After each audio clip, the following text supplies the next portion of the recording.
হরে কৃষ্ণ হরে কৃষ্ণ কৃষ্ণ কৃষ্ণ হরে হরে হরে রাম রাম রাম হরে হরে। হরে কৃষ্ণ। সবাইকে অনেক অনেক শুভেচ্ছা, ভালোবাসা, শুভ নববর্ষের। সকলে ভালো থাকুন। আজ আমি আমাদের পতিত পাবন শ্রীমৎ জয়পতাকা স্বামী গুরু মহারাজ একটা বিশেষ টিপস আমাদের দিয়েছে। আমি সেই বিষয়ে একটু আলোচনা করতে চাই। আমার যদি কোনো অভিজ্ঞতা নেই, তবু আমি চেষ্টা করছি। এটা হলো আমাদের হরিনাম মহামন্ত্র। আমরা অনেকে কাপড়ে ঢেকে মনে মনে জপ করি এবং ভাবি যে কৃষ্ণ নাম মুখে উচ্চারণ করা উচিত না, মনে মনে জপ করলে বেশি ফল পাওয়া যায়। কিন্তু গুরু মহারাজ কি বলছে সেটা আমরা একটু খুব সুন্দরভাবে শুনব। হরে কৃষ্ণ। অনেকে ভাবেন মনে মনে জপ করাটা খুবই ভালো। অনেকে ভাবেন মনে মনে জপ করা খুবই ভালো, অত্যন্ত সূক্ষ্ম। কিন্তু বিভিন্ন শাস্ত্রে উচ্চস্বরে জপ করাকে এর থেকে অধিক, শত সহস্র অধিক ফলপ্রদ বলে বর্ণনা করা হয়েছে।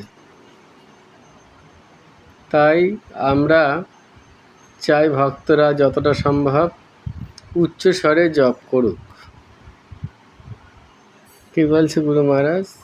অনেকে ভাবেন মনে মনে জপ করাটা খুবই ভালো, অত্যন্ত সূক্ষ্ম। কিন্তু বিভিন্ন শাস্ত্রে উচ্চস্বরে জপ করাকে এর থেকে শত গুণ অধিক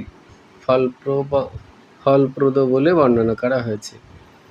তাই আমরা চাই ভক্তরা যতটা সম্ভব উচ্চস্বরে জপ করুক। হরে কৃষ্ণ। তাহলে আমরা বুঝতেই পারছি যে আমরা হরে কৃষ্ণ মহামন্ত্র যত উচ্চস্বরে জপ করা যাবে ততই মঙ্গল। আমাদের শত সহস্র গুণ, হাজার হাজার গুণ আমরা মনে মনে জপ করলে যে প্রফিট, তার চেয়ে আমরা বেশি ফল পেতে পারি। যেমন হরিদাস ঠাকুর, উনি জপ করতেন। একবার চৈতন্য মহাপ্রভু জিজ্ঞাসা করেছিল যে পোকামাকড়, গাছপালা, কীট আদি পশু পাখি এনাদের কীভাবে উদ্ধার হবে? তখন হরিদাস ঠাকুর বলেছিলেন যে হরে কৃষ্ণ কৃষ্ণ কৃষ্ণ হরে হরে, হরে রাম রাম রাম হরে হরে।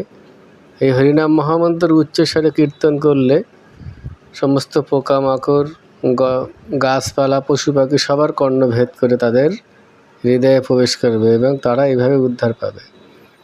সেই কথাটি গুরু মহারাজ বলেছে। আমি আশা করব সবাই খুব উচ্চস্বরে আপনারা জপ করবেন এবং মহামন্ত্র কৃপা লাভ করবেন। কথাটা বলেছি জয়পতাকা স্বামী গুরু মহারাজ, 5ই নভেম্বর 2022, সিদাম মায়াপুর। তা আমি অনুরোধ করব সবাই আপনারা উচ্চস্বরে কৃষ্ণ নাম করুন এবং নিজে কৃপা লাভ করুন এবং অন্যকে কৃষ্ণ নাম করার জন্য উদ্বুদ্ধ করুন। আমি একটা ছোট্ট লীলা বলে আমি শেষ করব। হরিদাস ঠাকুর, উনি 3 লক্ষ হরিনাম জপ করতেন।